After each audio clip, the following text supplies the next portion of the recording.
now. I didn't. So we're starting the meeting of the EAH organization, Engineers and Architects Hawaii. My name is Rob Kinslow, and I'm the host of the meeting.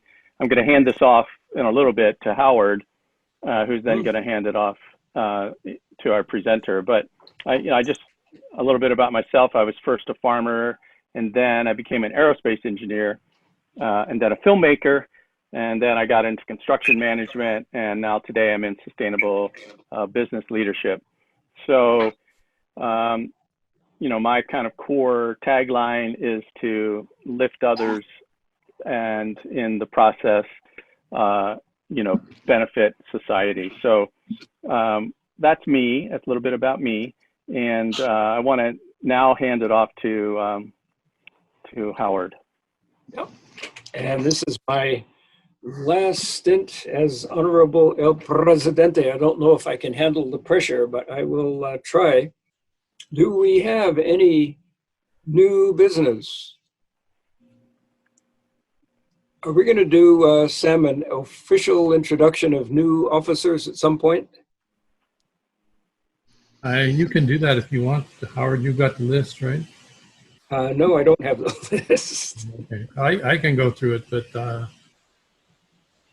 okay. Well, I haven't collected all of the. I have to go through find my email here first, but well, while you're doing that, Sam, let me just say a little bit about Howard. Howard's our current president. He's stepping aside after 2 years, and it was his last meeting this time. This is his last meeting, and I want to just let you know that Howard's been a steady hand at the wheel of the EAH. He's been also a kind friend and a mentor and a source of professional advice to me personally. So I just want to thank Howard for his immense influence in my life. Thank you. And I say bon vivant, but not going anywhere.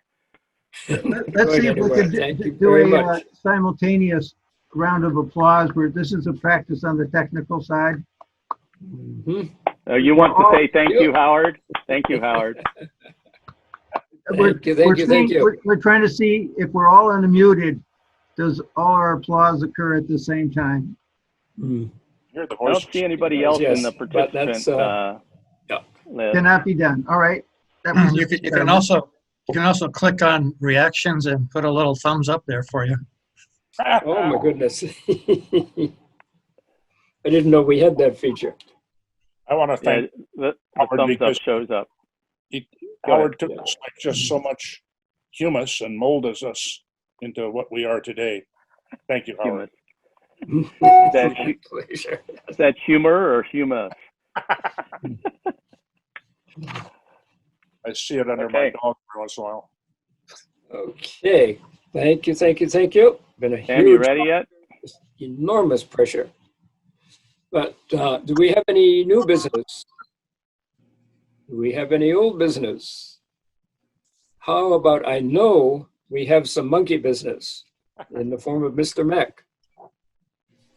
Well, today I bring a little intellectual humor to our outfit. I don't know if this is just to show you it's official.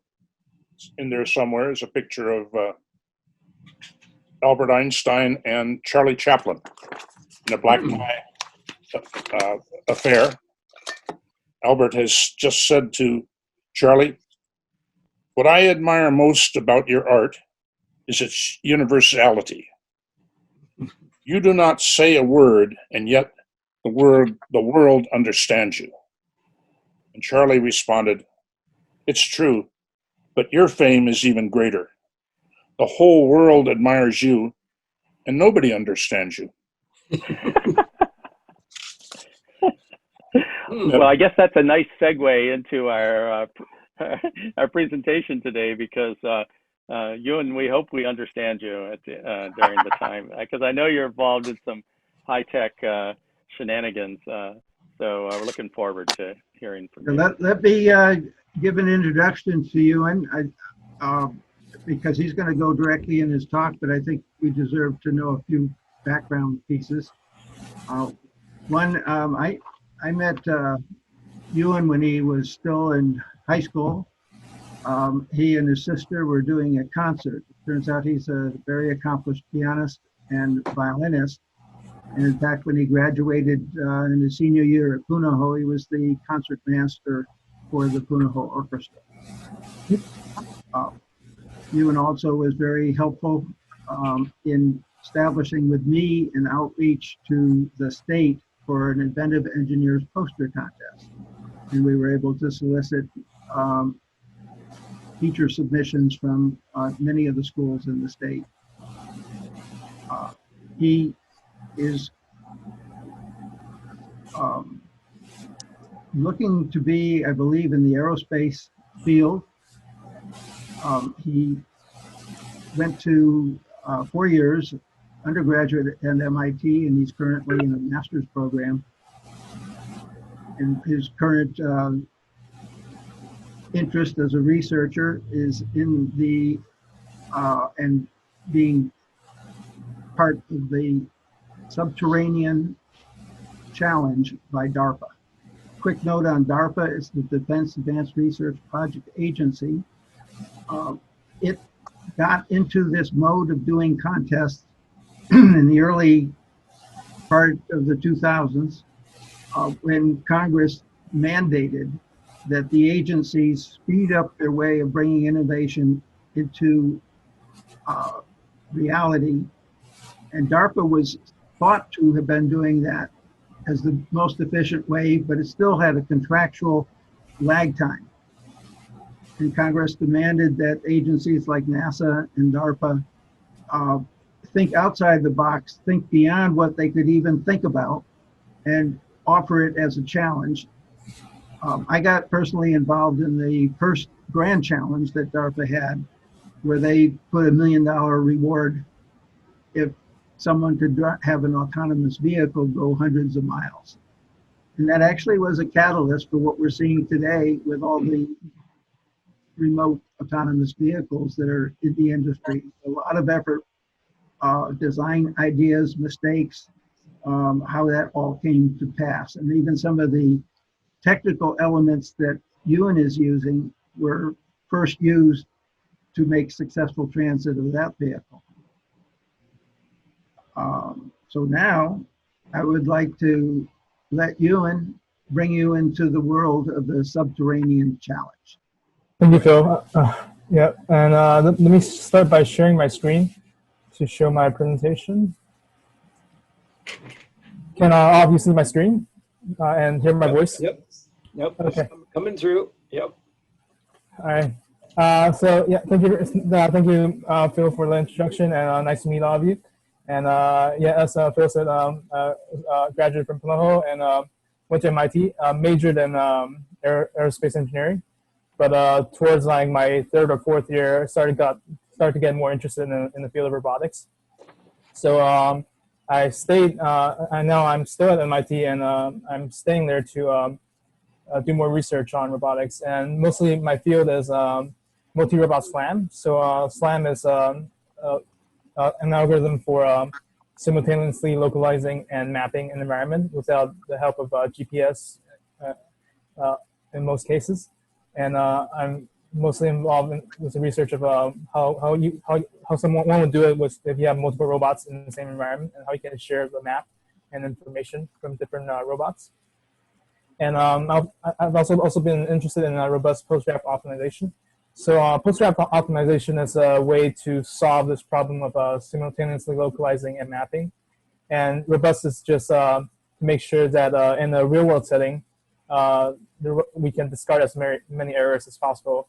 Like many of you probably have seen accidents involving autonomous cars, and in many of those accidents, it's due to the autonomous vehicle making wrong predictions or maybe identifying something incorrectly. So part of my research is trying to solve or at least bring down the risk of autonomous vehicles. And the third field that I'm involved in is this surface representation for robotics exploration. So the idea is that how to most efficiently and accurately depict some kind of environment.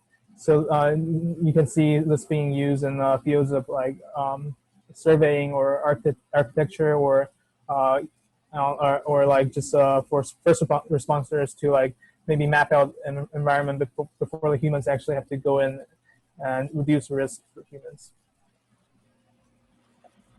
So the DARPA Subterranean Challenge is very much related to all these ideas. And I joined my team, Team CoStar, in 2019. And this is actually a pretty long challenge. It's over from 2019 to 2021. And it consists of 3 circuits and a grand finale. So the tunnel circuit happened back in August of 2019, and it took place in the coal mine. And the urban circuit happened in February of this year, and it took place in an abandoned nuclear plant. And the cave circuit is coming up originally in August, but with all the accidents happening this year, it's been pushed back to October. But we'll see if it actually still happens. But the idea is that the cave circuit will take place in a natural cave or a lava tube. Yeah, and the grand finale is going to be something that consists of all 3 kinds of environments. So why did DARPA start this challenge? So this challenge is mostly for military and first responders, so that you can imagine like there's many kinds of environments like underground tunnels, coal mines, maybe subway tunnels, where it can be dangerous or risky for humans to explore. But like especially in the case of mines and like maybe caves, sometimes accidents happen and responders have to go in. So the idea is, how can we design this technology using robotics or autonomous vehicles to kind of help these first responders to explore these dangerous environments and mark out where the danger might be, where the survivors might be, and mapping out even the whole environment before humans have to go in. And so for this competition, there's 2 tracks. One is a virtual and one is system. So virtual track is actually open to a lot of people, and when you basically DARPA provides you with a simulator, and you basically compete with your own software and the simulator. My team is doing the system track. So the system track is where we actually go to a real world area, and with actual robots and compete over the length of a few days of this competition. So in the system track, there's 10 teams from all over the world, actually. So there's a few teams from the US, a few teams from Europe, Australia, and Asia. So my team is Team CoStar, and it's a MIT, NASA Jet Propulsion Laboratory, and Caltech collaboration. So how it works is MIT, so it mostly consists of my lab, so mostly my advisor and myself. We're in charge of the perception system, so which is how to use like the onboard sensors to localize and detect the surrounding environment. JPL and Caltech is more involved with the actual hardware of the robots and autonomy, as in like planning out the mission, like what should the robot do if it sees this, and if it sees an intersection, where should it go, and other decisions. So mostly the subteams are systems operations, mostly JPL, autonomy, Caltech and JPL, communication and field testing, also mostly JPL, and perception, which is what I'm in charge of and on MIT. So some of the pictures here are, so on the very left is our operations team. So I forgot to mention, for the competition, each team is actually allowed one single human supervisor to sit at the very entrance of the tunnel to help make any decisions that the robots need help with. So this is our human supervisor practicing in high school before the competition. This is one of our robots. It's the SubT robot. It's a 4-legged robot, and we purchased it from Boston Dynamics and configured a lot of sensors for our uses. And on the very right, it's 2 husky And the frame is purchased from ClearPath Robotics, but all the sensor rack is designed by ourselves. So the urban circuit was what I'll be mostly focused on for this talk, since it happened the most recently. And it took place in the SATSOP abandoned nuclear plant. It's in Elma, Washington. And there's 2 courses, the alpha course and the beta course. And each team gets 2 attempts for each course.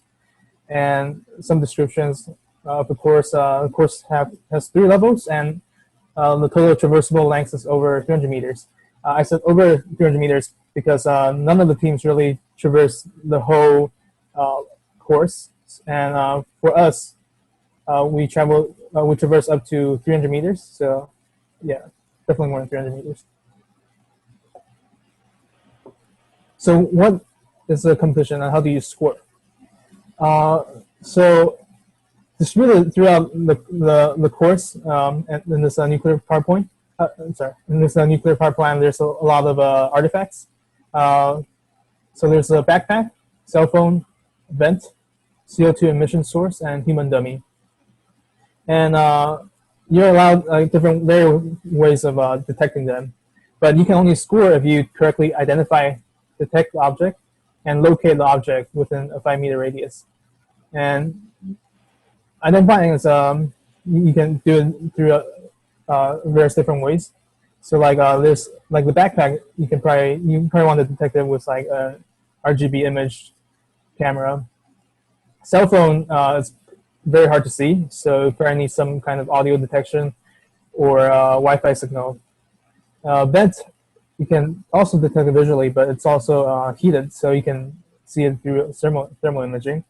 CO2 emission source, we had a specific CO2 sensor for. And human dummy is detectable with like RGB cameras, thermal cameras, and in the competition, they also place an audio source on the human dummy, so you can also detect it through audio.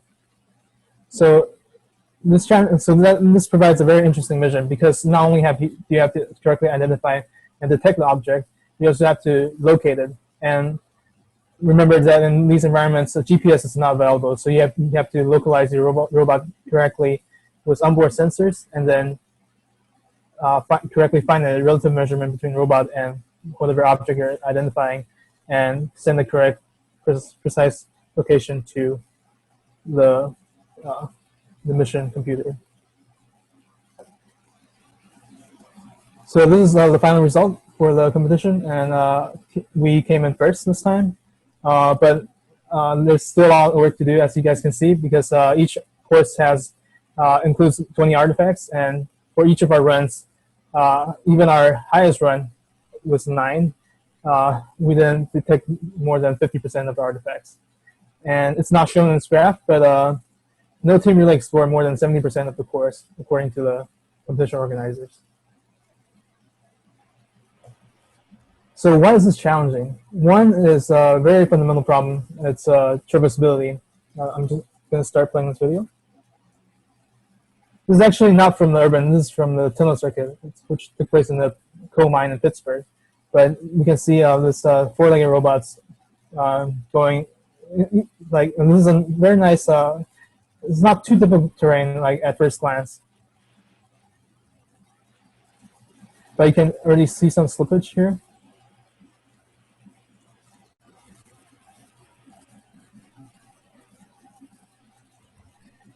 And we'll see that the robot do have some measures to try recover.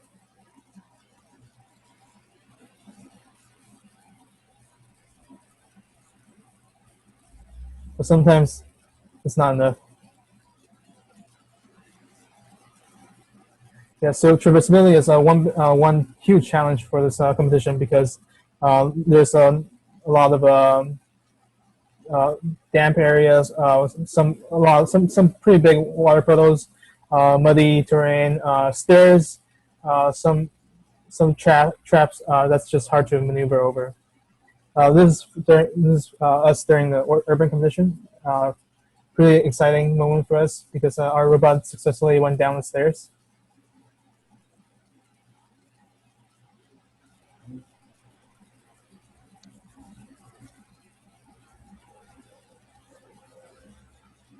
I think going down the stairs really help us in terms of getting first place, because a lot of teams, well, because these stairs are really difficult to get down on, surprisingly, or not surprisingly, because even with four-leg, you might slip or have a misstep and your robot can't recover. Or there's like one team actually tried to go down with wheeled vehicles down these stairs, but then it got stuck when turning in the landings. So we actually, so note here is that we actually weren't allowed access to these environments prior to the competition. So the teams don't really know like how big these steps are or how wide the stairs are. So the next challenge is communication. So the whole course is GPS denied, and there's no Wi-Fi really. And since the operator can only sit at the tunnel entrance, sometimes communication gets dropped. Most teams utilize these ad hoc radios to have the robots drop and create their own communication network. So on the top right here shows like the back of our Husky rover, and we have a specific comm node rack to drop these radios at various corners in the course so that we can maintain communication. But in most of our attempts during the competition, we still lose communication at various points. So that's where autonomy really comes into play, where the robot just kind of, after losing communication, explores on its own and come back to the last point where we had communication and dump all the exploration data.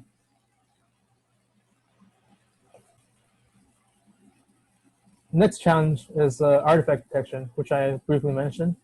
So there's this picture on the right where you can see this green box. So that is where the robot believed that it saw a red backpack, but in fact it's actually a patch of spray paint. So yep, neural networks are not perfect and it makes mistakes, and it sometimes, because depending on training data, lighting changes might cause the network to miss or incorrectly identify objects. And furthermore, in the competition, artifacts are always sometimes placed at very difficult places, like high up near the ceiling, or on top of tall walkways, or in a dark room. That really makes it difficult for the team to find and detect these objects.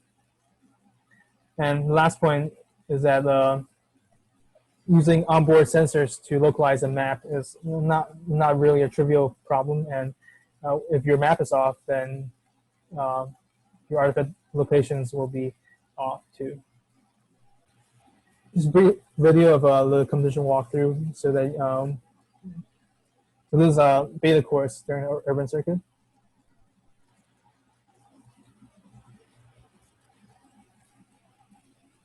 And yeah, there's like a lot of small rooms which all could have artifacts in there.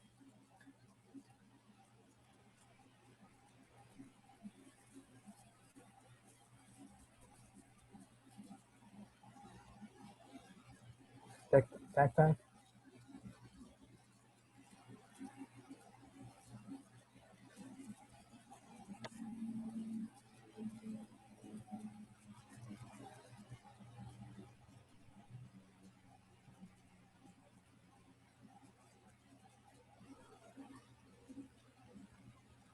Stairs. And they have a cell phone hidden here on top of the stairs, which I believe most teams don't really get, because capabilities of going up and down stairs are rather challenging. I'll fast forward a little bit here. Well, this is actually one of the places that a lot of the teams get stuck on. So there's this rectangular region, as you guys can see, and a lot of the wheeled vehicles would go into this rectangular region with a ramp, and they'll struggle to get out, either because they can't find the other ramp, or they'll just try to get out by brute force, but end up actually moving the ramp out of place.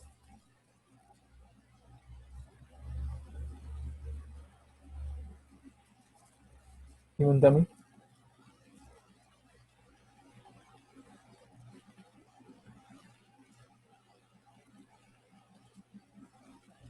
Another cell phone.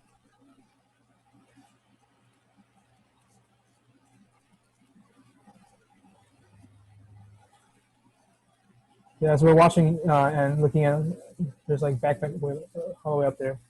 As we're watching this video and looking at all the obstacles on the ground, it's easy to see why a lot of the robots sometimes get stuck, and why a lot of artifacts do not get down.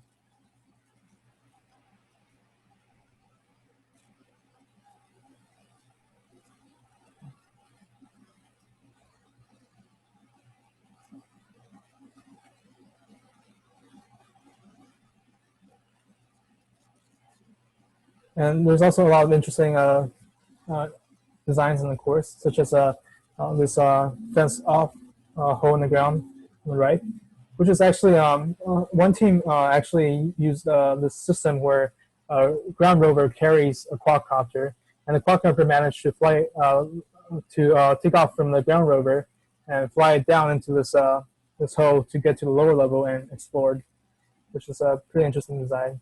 Not shown in this video is actually, and there's also this other design where there's this elevator shaft that goes through 3 levels, so a drone could actually fly up and down between levels to explore. But the downside is that at the bottom of the shaft is actually a really deep pool of water, so that if the quadcopter managed to, is not careful, it would just mostly not be able to be recovered. The last point of challenging points is actually one thing that I work on, so localization and mapping. So the main task here is to use onboard sensors to not only localize the robot, but also create a map of the environment. So our system, this is our system, and our main input is the Velodyne sensor, which is a sensor that provides a point cloud of the surrounding environment. And on bottom right, you can see the map that we made of the nuclear power point. I think in this run, we managed to get to 2 levels. The yellow is the bottom level, and the green is the ground level. And our system is on the left, so mainly require using the Velodyne, and basically, so since our team is a team of robots, after we make the map, we send it to the base station, which is the map where the map is combined, and the operator can see the combined map that's gathered from all the robots. I'll go into a little more detail about how this works and the design of our system. So how do we find the relative measurement between 2 point clouds or 2 movements? So we use the point clouds collected at 2 different times, and we use this algorithm called the iterative closest point. So what it does is, as you see on the bottom right, there's 2 different point clouds of this rabbit, and through some rotation and translation, you can align these 2 point clouds.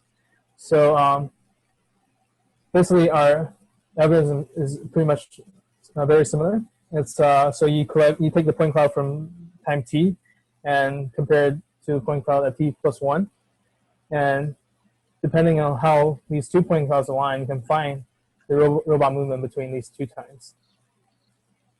And to further correct the movement, we also apply scan to map matching, which is using ICP again to match the current point cloud to our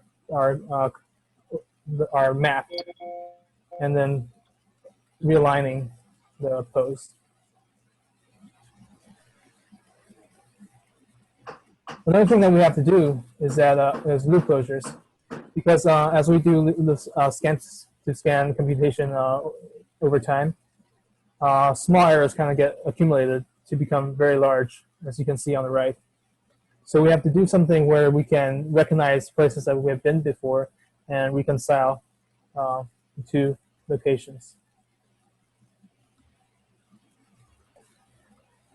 But there's still some problems with design, which is, for example, as we're doing scan-to-scan matching, the tunnel looks identical at time t and time t plus 1. We can't really detect any movement. And also, we can also have wrong loop closure detections, and that could also cause problems. So some solutions that we have that I worked on is incremental consistency maximization, so that we check that our newest measurement is consistent with whatever we had before. And some operator tools where if the robot messes up too bad, then the human can just, and this is our team. And let me show a video as a way to end my presentation.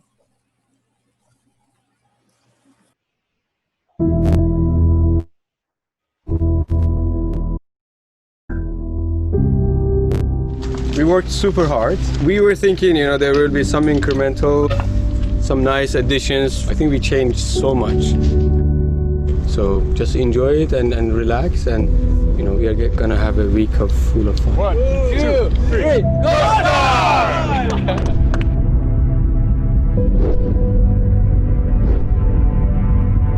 My name is Ali Yaga. I'm the team lead for Team CoStar participating at DARPA Subterranean Challenge. My role is to ensure different modules like autonomy, perception, comms, mobility work in harmony so that we can accomplish the mission in this competition. In our last runs of day 2 of the Subterranean Challenge, the urban circuit, we've still got 35 minutes to go. There's bound to be more happening. Stay tuned. My name is Ben Morell. I lead the Perception sub-team on Team CoStar. What that means is I'm leading an awesome team of people working on different aspects of what we call perception. So that's localization, working out where the robots are with respect to the starting location. Also mapping, so building a 3D map around the robots as we explore. And then locating artifacts, so using cameras, thermal cameras, so Wi-Fi and CO2 detection to work out where these artifacts are and reporting their location back to the operator. Hi, my name is Jeffrey Edlund. I'm the communications lead for the CoStar team. I make sure that the robots can communicate with the human operator. My name is Kyohei Otu. I'm a human supervisor of this CoStar team. My role is to send the robot inside the course, check all the information coming from the robot, and make a high-level decision if necessary. Howdy, I'm John Mayo. I'm the field test lead on Team CoStar. My job is to pick out field sites and be sure we put both our software and our hardware through all the rigor that they'd see in a competition course or any environment in the future. We have Mike Wolf from CoStar.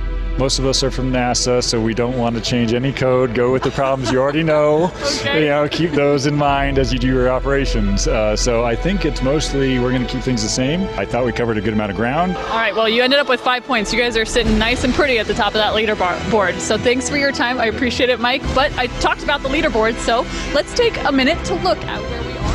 My name is Amanda Bowman. I work on the global planner for CoStar, which means that I try to make sure the robots explore the space as quickly and efficiently as possible. I'm also a spot minder, which means I'm in charge of making sure the spot's prepared for competition and it has all its batteries and comm nodes ready to go.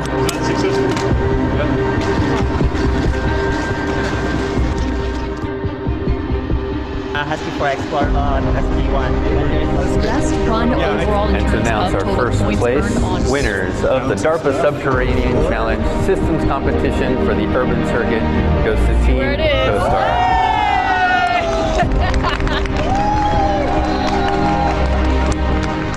NASA is here because subsurface voids and caves on Moon and Mars are one of the most important next frontiers for space exploration, as they are natural locations for future astronauts to shelter them from cosmic rays, and also one of the most likely places to find life in our solar system if there is any.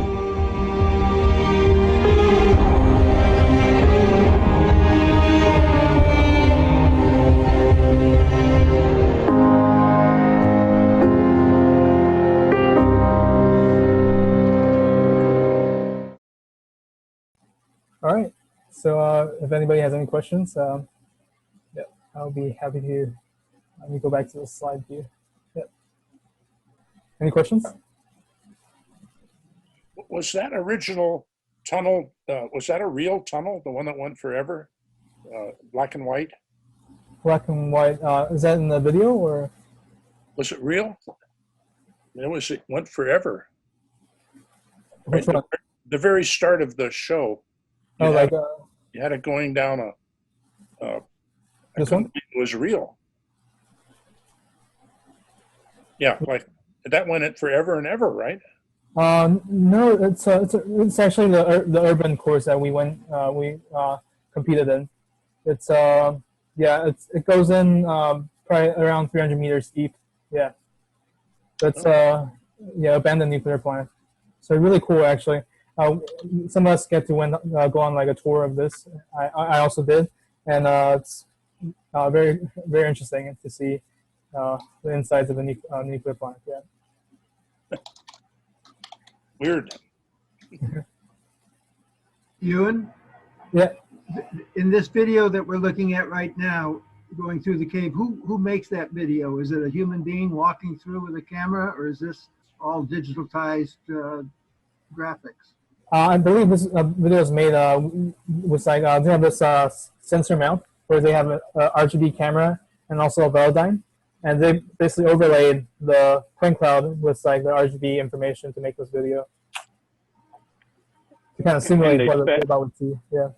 And Ewan, they look like they sped it up at particular points to make the video shorter. Yeah, definitely. So your track is robotics, Ewan, and aerospace. What were the basic courses that prepared you for this type of work? Courses. I think the first robotics. So aerospace courses like controls actually is very much related to the work I do, but that's kind of more like the fundamentals. But I think the next course I took is this course at MIT, which is about autonomous cars. So essentially, at the beginning of the course, during the year, you get this car about like listening. Well, it's a small like radio car, but there's like a computer and some sensors on it, and so you over the course of the year, you kind of learn different algorithms to program the car to be autonomous. And at the very end of the course, the project is to race the autonomous car through this underground tunnel at MIT, and that's a really good course that really introduced me to robotics. And that was in your undergraduate? That was during my undergraduate. Yeah. Uh-huh. It's actually interesting because I think now more and more a lot of the aerospace and robotics kind of fields are overlapping, as so it's like a lot of the controls and perception for robotics algorithms are becoming more and more aligned because our computers are getting better, and some of the backbone algorithms that we use, like optimization, is almost aligning. Yeah. Any other questions, people? I bet Hans von Tilburg wants to know when this technology is going to go below the surface of the ocean. That's a good question. I think DARPA definitely has another competition going on with that, actually, but I'm not too sure. I've heard someone mention it. Yeah. Yeah, it seems swimming around would be easier than crawling down things and crawling up things, but there are other issues to deal with as well. Yeah.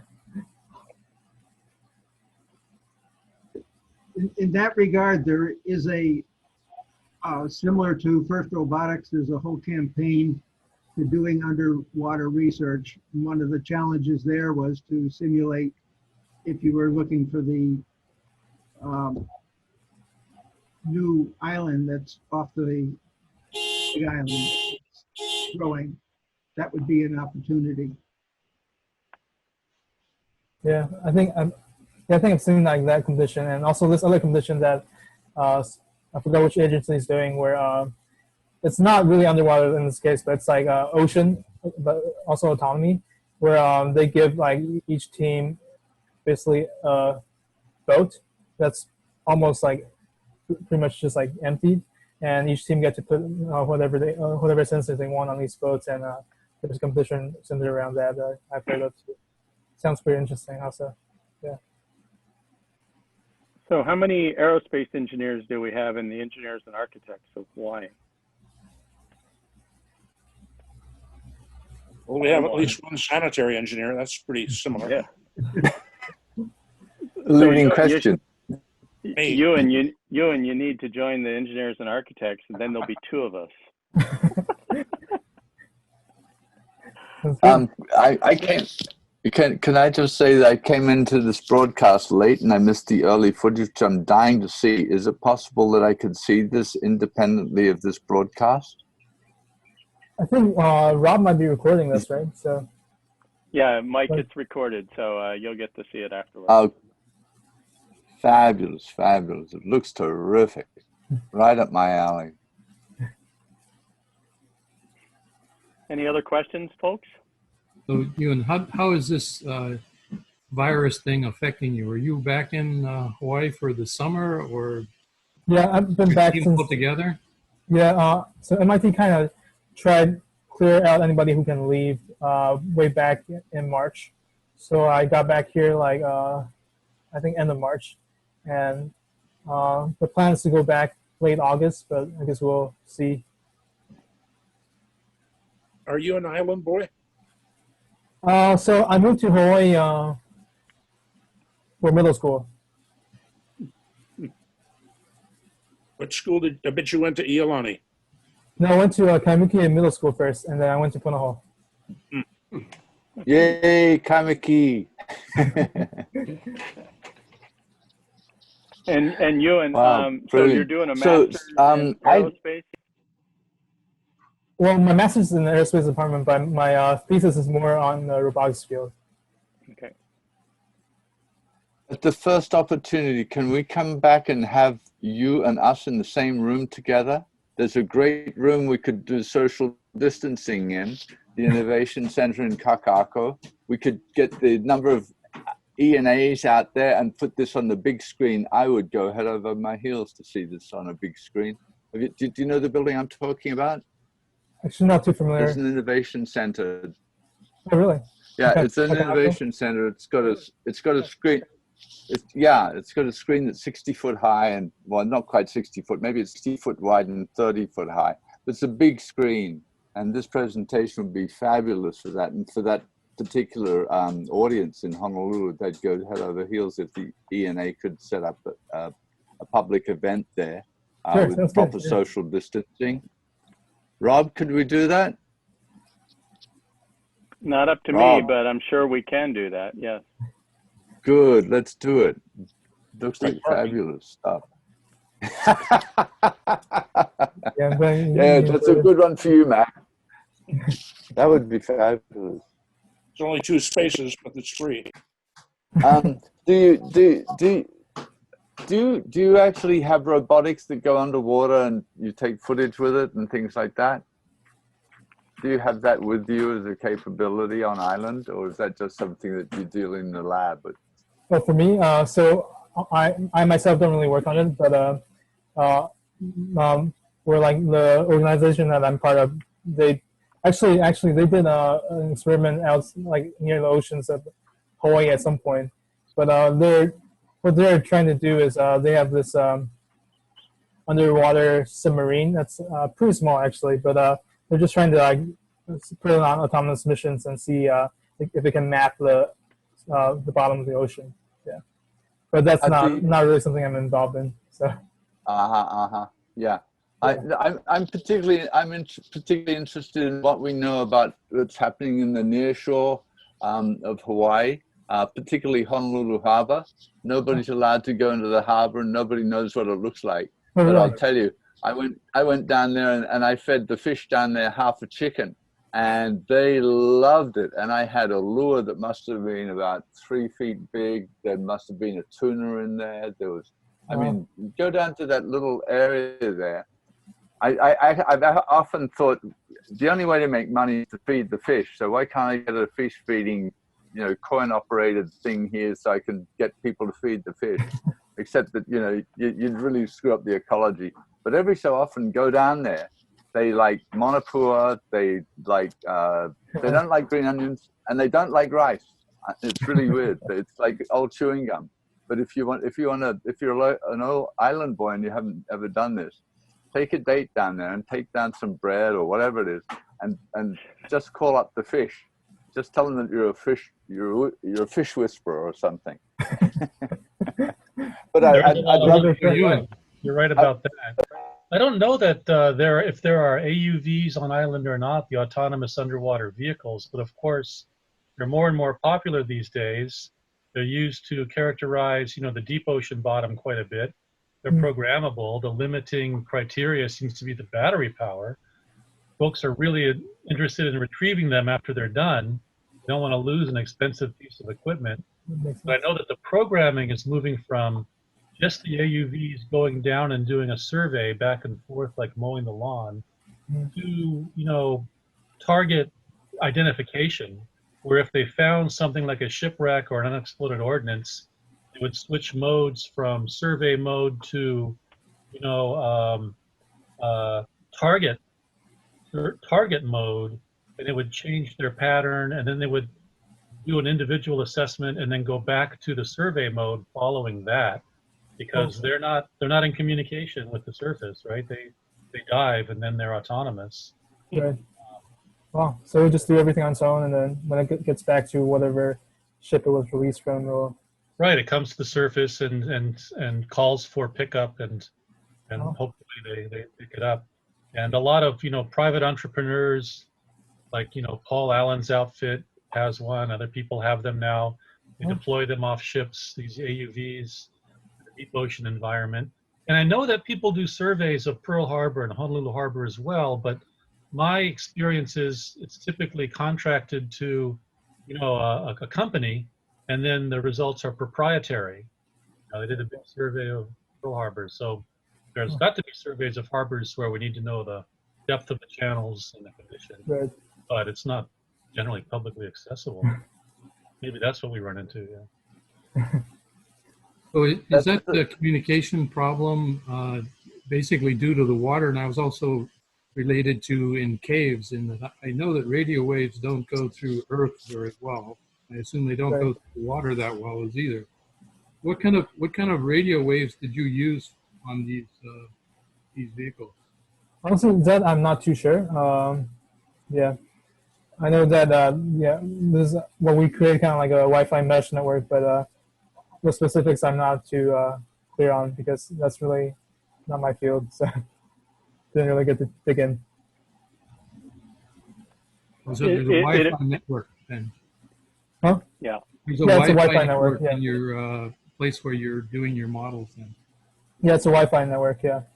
Oh, okay. And so these radios you see on the bottom right, we'll just place them when there's a corner or on top of a stair, on top of the stairs or bottom of the stairs, to just maintain these connections.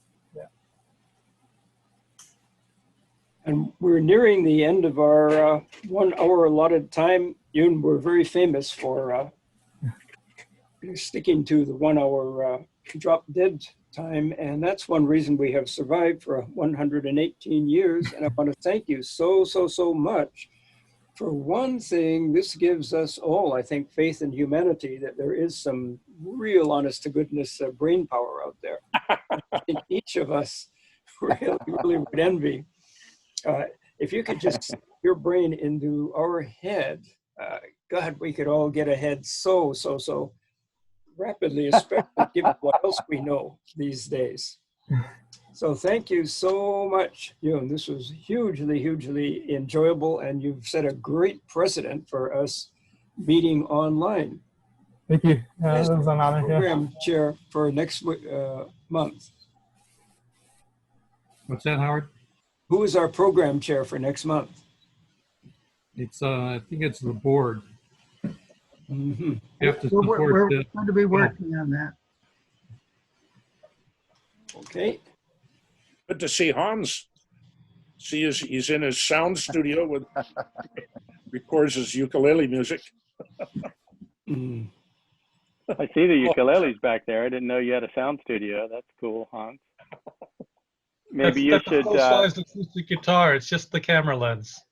Maybe you can give us a presentation on teach us how to play ukulele. Oh, it would not be a pleasurable event.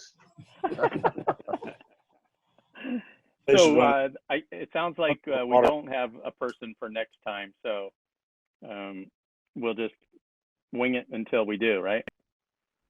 Yeah, once we have a program, then we'll send out notices. The target date is for the 17th of July, Friday, the 17th of July. We have a couple of candidate events that we can have. Once we find out who our program chair is going to be, we'll share them, and it'll either be 17th or the 24th. So Phil, could you get a hold of that architect that gave the presentation on Frank Lloyd Wright in Japan? Jay Fidel has had him on a program, and Adventurers Club, and that's why I'm leaving the 2 dates as possibilities. If he'd be available, at least we can explore that. Okay. Hey, Kanan and Yun, if you have any people who might want to present, both of you could give those suggestions to Phil. I guess, Howard, are you going to introduce Phil as the next president, or how does that work? Oh, Phil, yes, and let's give a huge round of virtual applause to our next El Presidente. Thank you so much, Phil, for taking over this glorious task. And we give good applause to you and again, and also we can let Howard bring it into the official part, but Rob has offered to let us sort of have an informal after the meeting conversation for a short while. So Howard, you might bring it to an official end before we run out of time. And can you see me? Yeah, here's my official gavel. Meeting is officially Hans, ended. thanks for calling in.